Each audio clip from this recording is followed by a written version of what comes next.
Please. Please, I am begging you. Do not do this to me. She was crying. Her hands were shaking. Her feet were already wet from the river water that was pulling at her ankles. She looked back at her mother. She looked back at her father. She looked at her two sisters standing far away at the edge of the crowd. Nobody moved. She is not our real daughter anyway, her mother said, turning away. Her voice was cold like river stone. The ugly one, the strange one. Let the water take her. She was never meant for this family. Her father nodded.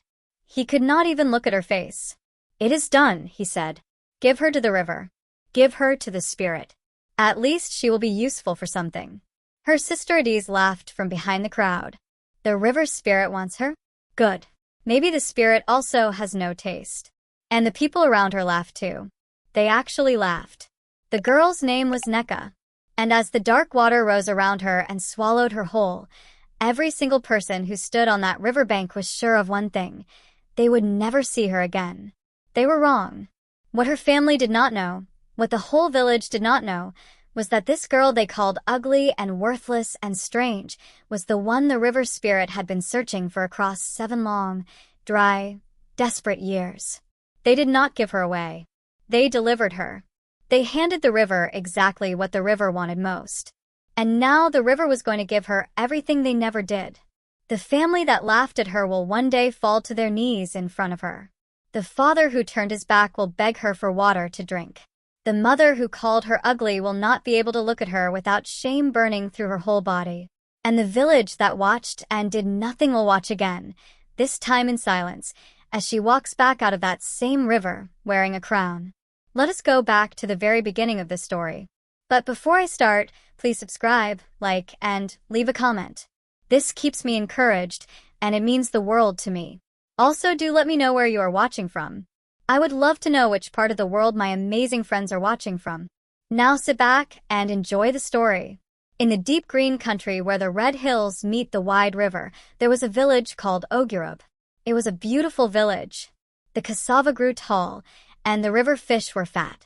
The women sang when they ground their pepper, and the men told stories when the work was done. It was the kind of place where laughter lived in the walls of the houses, and children ran barefoot on the warm dirt without any worry in their hearts. In one house near the edge of the village, there lived a man named Baba Tund and his wife Io Tund. They were not poor people. Baba Tund had 3 good farms. He had goats and chickens and a roof that did not leak. But in this house, there was one problem that grew bigger every year. They had 3 daughters, and the first 2 were considered by everyone to be beautiful. Their names were Adiz and Yemi. Adiz was tall with skin like warm honey and a laugh that made everyone in a room feel good. Yemi was shorter, but she walked like a queen's daughter, chin lifted, beads always perfect. The whole village talked about these 2 girls. Mothers of young men began to plan. Suitors began to visit. Baba Tund sat proudly at the entrance of his compound and received them with big smiles and a full cup of palm wine. But the third daughter was a different story. Her name was Nneka, and from the day she was born, Nneka was different. Not different the way the river is different from a pond. Different the way silence is different from noise.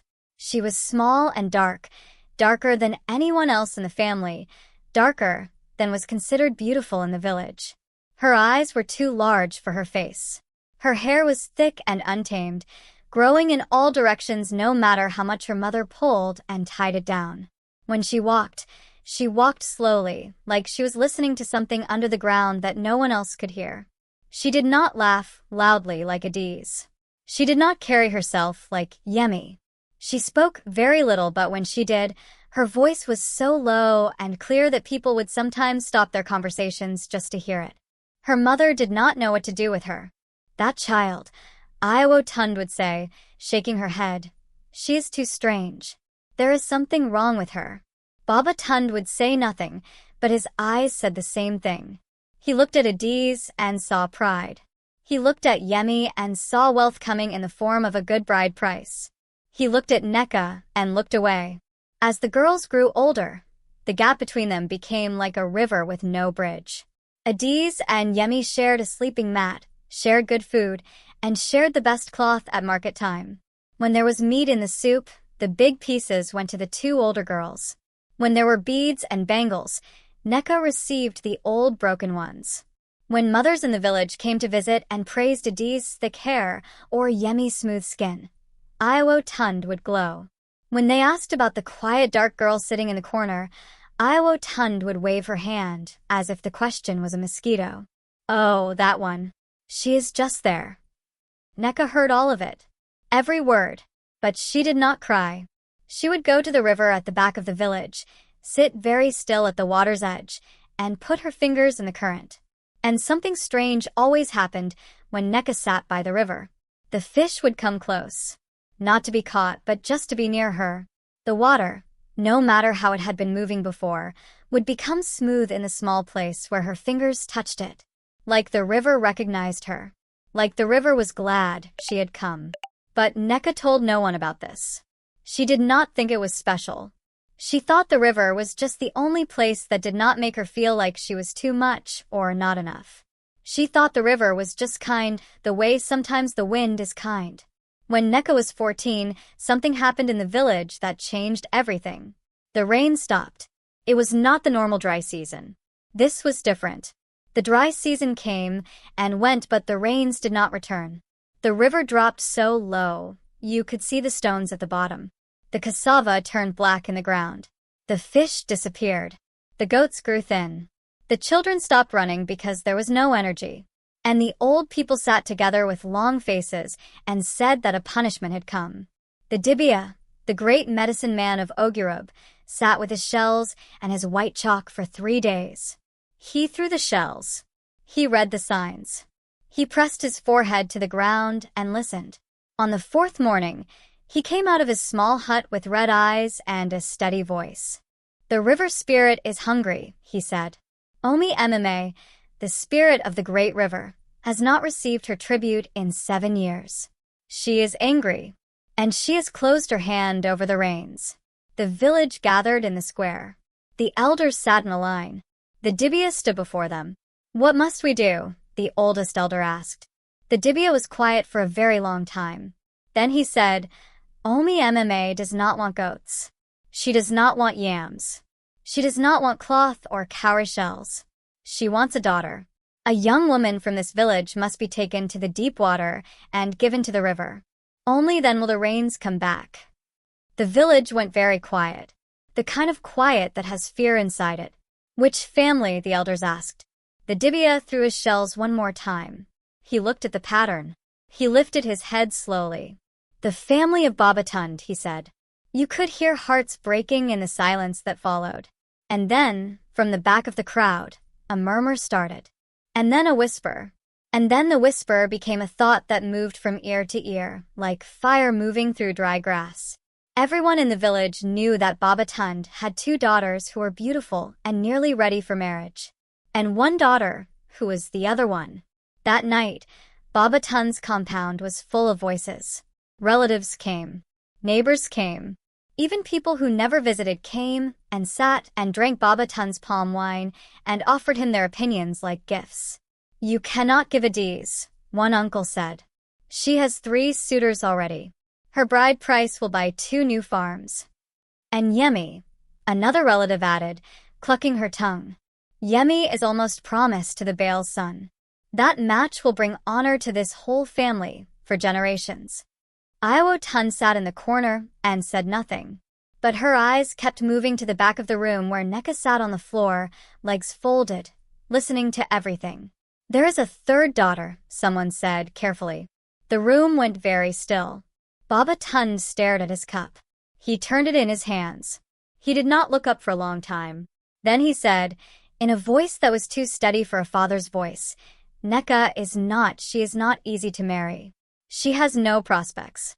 No suitor has come for her. She brings nothing in, and she will bring nothing out."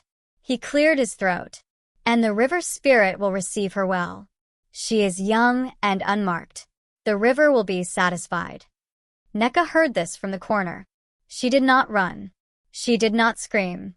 She looked at her father's downcast face and her mother's carefully blank one, and she felt something move inside her chest. Not grief, exactly. Something deeper than grief. The feeling of a question finally answered. All her life, she had felt like she did not fit inside the shape of this family. Now she knew why. She was never meant to fit. She was always meant for somewhere else. She went to sleep on her mat that night, and for the first time in her life, she did not feel the need to cry. The day of the offering was the last day of the dry season's 7th month. The whole village came out. It was not a celebration exactly, but it was not quiet either. The Dibia walked at the front with his staff of iron bells, and they rang with every step. Behind him came Baba Tund and Iowa Tund, and behind them, Nneka. They had dressed her carefully. Not in her best clothes, because her best clothes were not good enough for this, but in a new white wrapper that Iowa Tund had bought from the market just 3 days before. Her thick, untamed hair had been oiled and tied back with a strip of white cloth. She walked with her eyes down, her feet bare on the red dirt road that led to the deep part of the river. A part of the river that the village children were never allowed to go near. A place where the current was dark and fast, and where, it was said, the water did not have a bottom. Adiz watched from the doorway of the compound. She did not come forward. She did not say anything. Her face was unreadable. Yemi stood beside her with her arms tight across her chest, and her eyes pointed at the ground. At the riverbank, the Dibia spoke his prayers in the old language. He poured white schnapps into the water. He burned dried herbs on a flat stone. The smoke went up in a straight line, which the old people said was a good sign. Then Baba Tund stepped forward. He put both hands on Nneka's shoulders, and he turned her to face the water. He leaned down so his mouth was near her ear, and he said the words Nneka would carry inside her body for the rest of her life. "This is the best I can do for you," he said. Not, "I love you." Not, "I am sorry." Not, "You are my daughter, and this breaks my heart." Just, "This is the best I can do for you." Then he let go, and Nneka stepped into the river. The water was cold.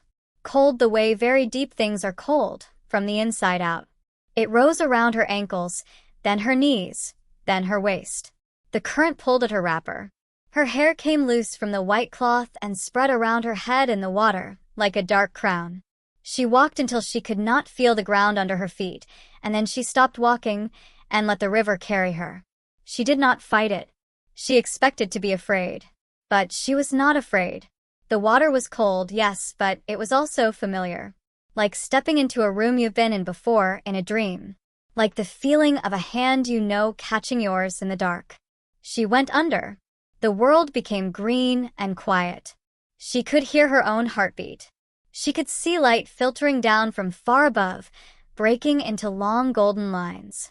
She sank slowly, and then something happened that she could not explain with any word she had ever been taught. The sinking stopped. Something held her. Not a hand, not a rope, not a net. The water itself thickened around her and held her the way cupped palms hold water, gently, with intention. She hung in the deep green silence, and she was not drowning. She was breathing. How she was breathing she did not know, but her chest was moving. Her heart was beating. The river had her, and the river was not killing her. And then she saw the light. It came from below, not above. A deep, pulsing blue-white light, like the moon seen from underwater. It grew larger as it rose toward her, and as it came, the water around Nneka grew warmer. The cold left. The darkness left. And out of the light, a figure emerged. Omi MMA was not what the village had always imagined. The stories always made her sound frightening. A giant with a mouth full of river stones. A monster with water for blood.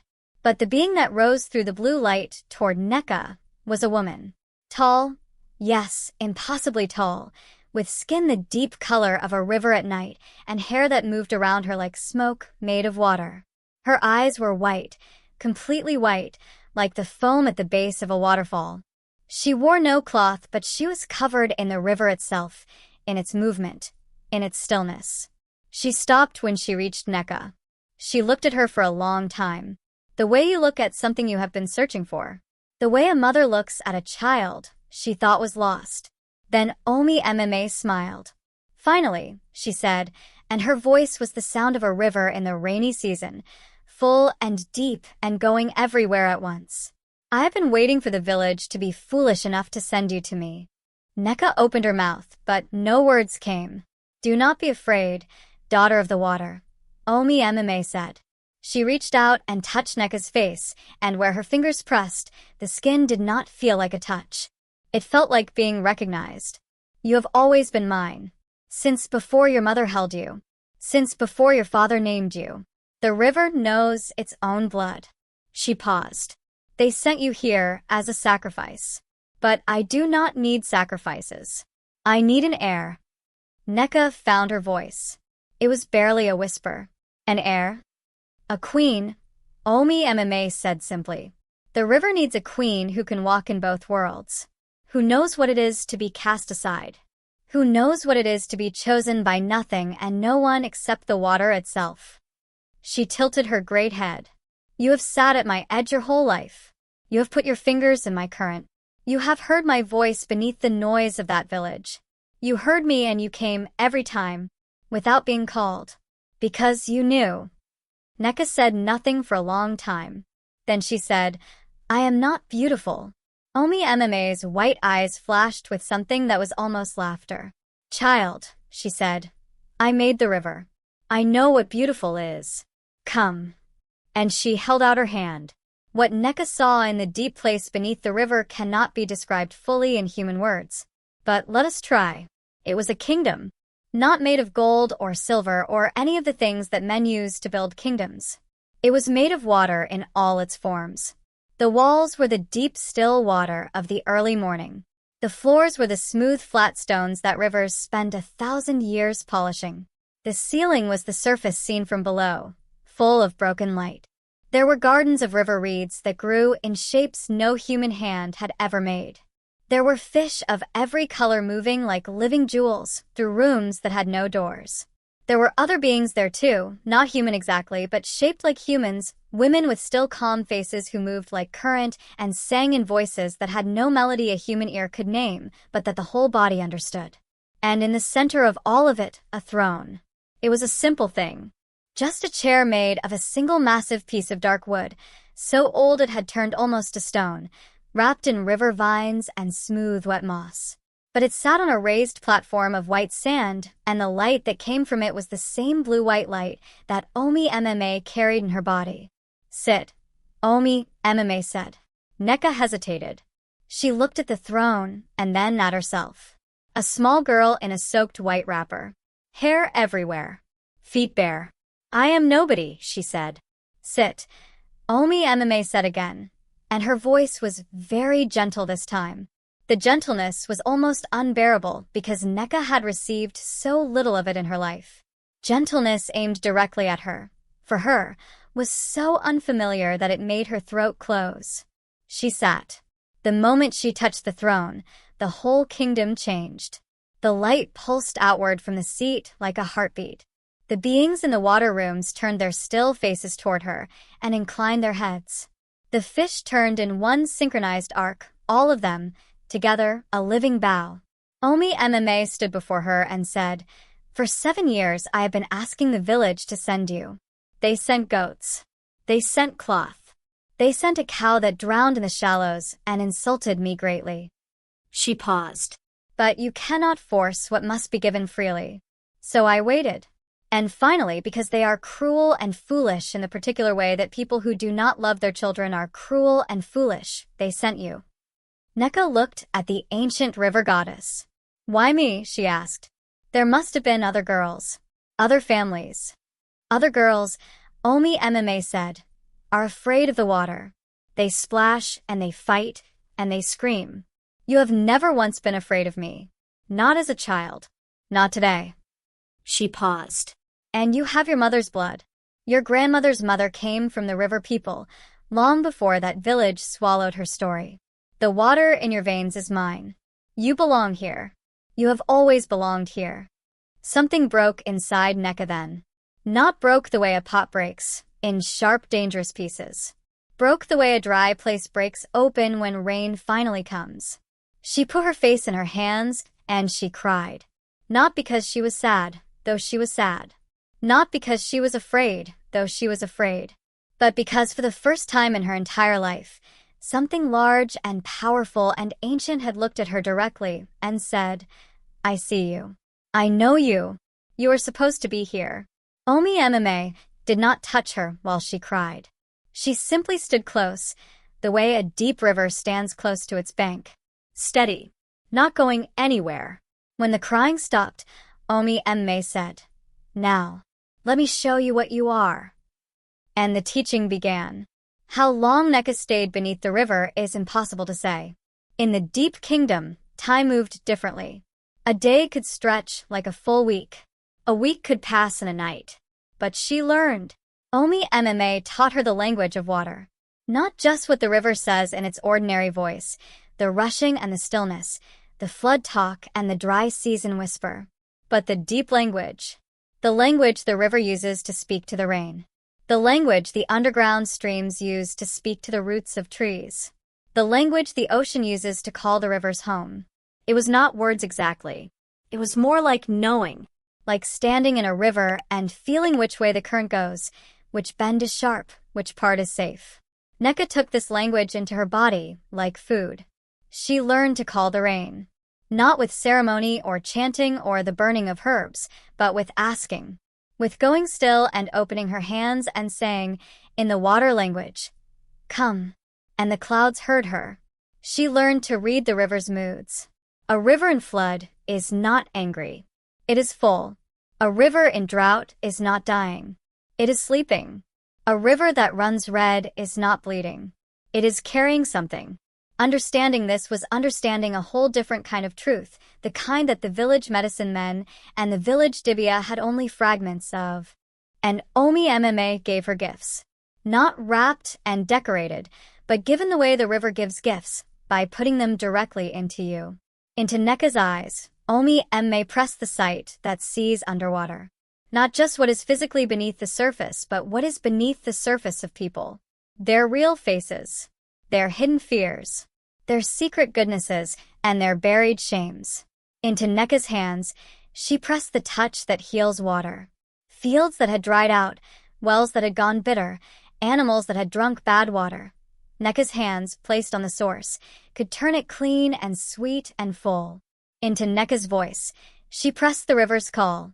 When Nneka spoke with this voice, the full deep one, the one that sat under her ordinary speaking voice like bedrock under soil, even people who did not want to listen found that they were listening. And into her heart, Omi Mma pressed nothing. Because Nneka's heart was already what it needed to be. "I cannot give you what you already have," the river goddess said. "I would not insult you by trying." When the teaching was complete, Omi Mma stood before Nneka one last time. She had a crown in her hands. Not metal, not gold. It was made of braided river reeds, woven so tightly and so precisely over so many years that they had become as hard as iron. Fixed into the braiding were smooth white river stones, the kind that take centuries to reach that smoothness, and small fresh water shells that caught light and scattered it in every direction. "This is the crown of the queens of the water," Omi Mma said. "The first queen of this river wore this crown before your village was a village. Before your language was a language. I have kept it here for the one who would earn it." She paused. "You did not ask for this. You did not want this. You did not perform or scheme or compete for this. You were thrown away, and you fell, and what you fell into was your inheritance. That is how the river chooses." She placed the crown on Nneka's head. The kingdom blazed. Every light in the deep place doubled. The water beings cried out in one voice. The fish moved in great spiraling arcs. The throne pulsed with living light. And above them, far above, the surface of the great river began to tremble. And then the rains came. Not gently. Not politely. The sky above Ogurub opened like a wound, and the rain came down in a solid wall of water. The river rose. The cassava fields flooded and drank. The dry, cracked ground softened and opened. The wells filled from the bottom up.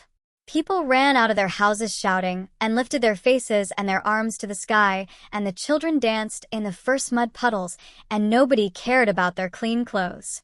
In Baba Tun's compound, the family stood in the doorway watching the rain. Nobody said the name that was in all their minds. But it was there. Nneka. The rains that everyone had prayed for.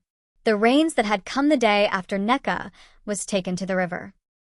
Tund pressed her hand over her mouth. Her eyes were not dry anymore. 3 months passed. The village recovered. The cassava grew back taller and fuller than anyone could remember.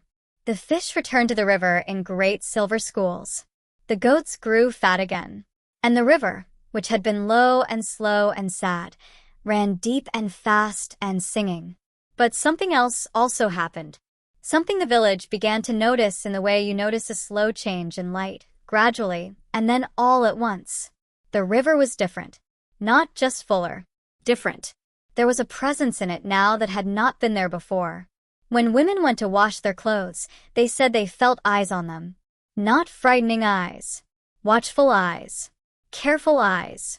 If a child slipped and fell into the shallows, something always seemed to steady them before they went under. If a fisherman's net got caught on a rock, the snag always released before the net tore. Small, quiet helps.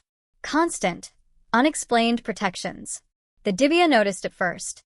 He went to the river 3 mornings in a row and sat very still with his shells in his hands. Then he went to the elders. "There is a queen in the river now," he said. "A living queen. Not Omi MMA herself. Someone new. Someone young. Someone who walks between the water world and this world. And she is watching us." The elders were quiet for a long time. "The girl," the oldest said finally. "Tun's daughter. She did not die," the Dibia said. "She was chosen." The news spread through the village the way news in small villages always spreads, rapidly and with additions. By midday, people were saying she had grown a fishtail. By evening, they were saying her eyes had turned to river stones. By the next morning, the truth had been buried under so many stories that nobody could find it. But everyone agreed on one thing. Nneka was not dead. Nneka was powerful, and Nneka was coming back. In Baba Tun's compound, this news arrived and rearranged everything. She walked out of the river on a Tuesday morning when the sun was still low and orange, and the river mist was still sitting close to the water. She came out of the deep part, the part the children were never allowed near, and she walked up the bank slowly. She looked like herself. The same Nneka, the same dark skin, the same 2 large eyes, the same thick hair. But the hair now moved as if there was a wind inside it. And her skin had a quality that was not quite shine and not quite glow, but something in between, like the surface of the river just before sunrise. And on her head was the crown of woven reeds and river stones and white shells that scattered light in all directions. She walked barefoot on the red dirt road that led back into the village. People saw her and stopped. A woman carrying a basin of water stood perfectly still with the basin on her head for so long that the water overflowed, and she did not notice. Children grabbed the nearest adult's hand. Dog sat down. The Dibia was already at the entrance of the village, as if he had known she was coming, and he dropped to both knees in the dirt when she reached him. He put his forehead to the ground. "Queen of the water," he said. "Welcome home." Nneka looked at him with her new eyes, the ones that saw beneath surfaces. She saw that he was genuinely glad. She saw that his shame for the role he had played in her offering was real and heavy. She reached down and touched the top of his bowed head. "Rise," she said, using the deep voice, and he rose. The whole village had gathered now, lining both sides of the road. Faces she had known her whole life. Some of them were crying. Some of them were on their knees. Some of them could not look directly at her, not from shame, but from the light. At the end of the road, in front of their compound, stood her family. Baba Tun stood in front. He was a smaller man than she remembered. She did not know if that was because she had grown or because seeing the truth of someone makes them their actual size rather than the size fear and need make them in your mind. He was just a man who had made a terrible choice from a place of terrible smallness. Beside him, Tund had her hand over her mouth. Her eyes were red, and her whole body was shaking. Adiz stood slightly behind her parents, one hand on her mother's shoulder. She was crying silently and not trying to hide it. Yemi had her head down. She would not look up. Nneka stopped in front of them. The whole village held its breath. Baba Tund opened his mouth, then closed it. Then he did something that no one who knew him would have predicted. He went to his knees. Right there in the dirt of the road in front of his compound, where everyone could see him. He went to both knees. My daughter, he said. His voice came out broken into pieces. I gave you away because I was a foolish and cowardly man who did not deserve the gift he had been given. I told myself I was doing the best I could. He stopped, pressed his lips together. It was not the best I could. It was the worst I could. And I have not slept one night since. Iowo Tund was crying now openly, her shoulders shaking. Nneka looked at her father kneeling in the dirt. She looked at her mother shaking. She looked at Adi's wet face and Yemi's bowed head. She used her new eyes. She looked beneath the surfaces. Her father's shame was real. Her mother's grief was real. Adi's love for her had always been real, buried under years of silence and complicity. Yemi was drowning in guilt. Nneka was quiet for a long time. The village waited. Then she said, in her ordinary voice, not the deep river one, the small Nneka voice that had never been listened to enough. I know. She reached down and took her father's hand and helped him up from the ground. I know you were afraid, she said. I know you did not know what to do with me. I know I did not look like what you thought your daughter should look like. I know all of this. She met his eyes. And I know that you standing here right now, in front of the whole village, on your knees for me, is also real. She looked at all of them. But I did not come back to go back inside that compound and be the quiet, invisible daughter again. I came back because the River Queen must also be a queen of the land she comes from. I came back because Ogurub needs me. And because, she paused and something softened in her face, because I have people here. Imperfect, frightened, foolish people. But mine. Iowo Tund let out a sound that was not a word. She came forward and wrapped her arms around her daughter and held her with the tightness of someone who has been let back in from a place they were absolutely sure they would never be let back into. Nneka held her mother.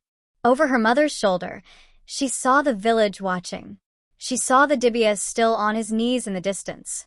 She saw children peering from behind their mother's wrappers. She saw the river glinting at the end of the road, full and dark and present. She was home. But she was also, unmistakably, the queen. In the months that followed, Ogurub changed. Not by force. Not by decree.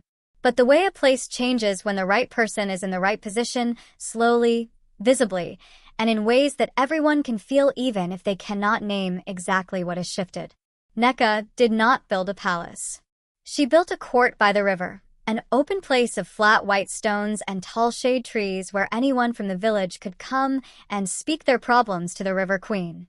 She sat there 3 mornings a week. Disputes came to her. A farmer whose neighbor had diverted the water channel. 2 families fighting over a stretch of land that flooded and dried in turns. A woman whose husband had abandoned her and taken the children. A young man who had been falsely accused and shamed and did not know where to go. Nneka listened to all of them. With her new eyes, she saw the truth of things. With her deep voice, when she needed it, she spoke, and the listening was complete. She was never cruel in her judgments. But she was never dishonest either. She called things what they were, with the same plainness that a river calls the stone a stone. The rains came every year on time. The river stayed full. The fish stayed fat. Farmers from 3 nearby villages began making the half-day journey to Ogurub to ask the River Queen's blessing on their water sources. And Nneka gave it freely, asking for nothing back except that they treat their daughters as beings worth keeping. That last part spread. It was not a law exactly, but word travels in the way water travels, finding every crack and low place, and the story of the girl who was thrown away and came back as Queen traveled far. Mothers began to look at their quiet, dark, different daughters differently. Fathers began to hesitate before the old, small calculations. Not everywhere. Not all at once. But the crack was in the rock. The water was in the crack. As for Baba Tund, He farmed. He kept his head down. He was not punished beyond what his own conscience gave him, which was considerable. He did his work and came home and sat in the compound in the evenings. Sometimes Nneka visited in the evening and sat with him, and they talked, not about the past, but about small things. The farm, the weather, what he had heard in the market. It was not like before. It could not be like before. But it was something. Something that grew, slowly, the way quiet things grow when they are tended. Io Tund became one of the women who came to the river court to help Nneka receive visitors. She did not speak much. She carried water, and she sat close, and she never looked at her daughter without something in her face that was equal parts pride and atonement. Nneka let her. She let her mother be near and useful and slowly, slowly rebuilt. Not forgiven exactly, but held, which was perhaps more than forgiveness, which was perhaps harder and more real. Adiz married one of her suitors and moved to a nearby village, but she came back every time the river ran high, which was often now, and she and Nneka would sit by the water and talk the way they had never talked when they were girls, because the house had not been big enough for honesty. Yemi took the longest. The guilt had gone in deep, the way a thorn does when it has been in the skin too long. She could barely look at Nneka for the first year. But Nneka did not rush her. The river does not rush the banks. It just keeps coming, steady and without resentment, and eventually the banks shape themselves around it. One evening Yemi came to the river court when it was empty. Just the two of them and the water and the afternoon light. And Yemi said in a very small voice, "I stood in that doorway, and I let them take you, and I said nothing." Nneka looked at her. "I know," she said. "How are you not angry?" Nneka was quiet for a while. Then she said, "I was angry. In the beginning, under the water, I was angry enough to shake the river. Omi MMA sat with my anger and did not run from it. She let me be angry until I was finished being angry." She paused. "And then I looked at my life with the new eyes. And I saw that everything that happened to me, including the worst thing, led me to where I am. To who I am. The river does not regret the stones that cut it. The stones are why the river is deep." Yemi cried for a long time. Nneka sat beside her. She did not tell her to stop, or that it was fine, or that the past did not matter. She just sat there, as the river sits with everything, without judgment, without rushing it along. That was the kind of queen she was. And so the girl they called too dark, too strange, too quiet, too different, the girl they gave away like something broken that could not be fixed, became the queen that her whole region measured its goodness by. The river ran full for 100 years after her reign began. And the story they tell about it now, in the villages along that river, goes like this. Do not be too certain you know the value of what you are holding. The river stone does not look like much. It is small and dark and unremarkable in a dry hand. But hold it underwater and watch the light come through it. You will see why the river chose to carry it all this way. The lesson of Nneka's story is not only that she survived. Many people survive terrible things and remain full of bitterness. The lesson is in what she did with the terrible thing. She did not use her power to take revenge. She used it to take responsibility. She came back not to punish the people who had failed her, but to build something in the place where the failure had been. That is the harder thing. That is the thing that lasts. And the lesson for the families, for the fathers and mothers who look at one child and see beauty and at another child and see disappointment. The river does not consult your preferences. The river does not ask you which child you think is worth loving. The river knows what it is doing. It has always known. Your job is not to decide which children are worth keeping. Your job is simply not to be the one who threw a queen away. To every quiet, different child who feels invisible in the house that should see them, the river sees you. The thing that is right for you is looking for you right now. Not despite what makes you different. Because of it. Thank you so much for watching. This story was brought to you by Voice of African Stories. If this story moved you, if it reached somewhere in you that needed reaching, please subscribe, leave a comment, and share it with someone who needs to hear it. Tell me in the comments where you are watching from. I want to know every part of the world where these stories are landing. And I will see you in the next one.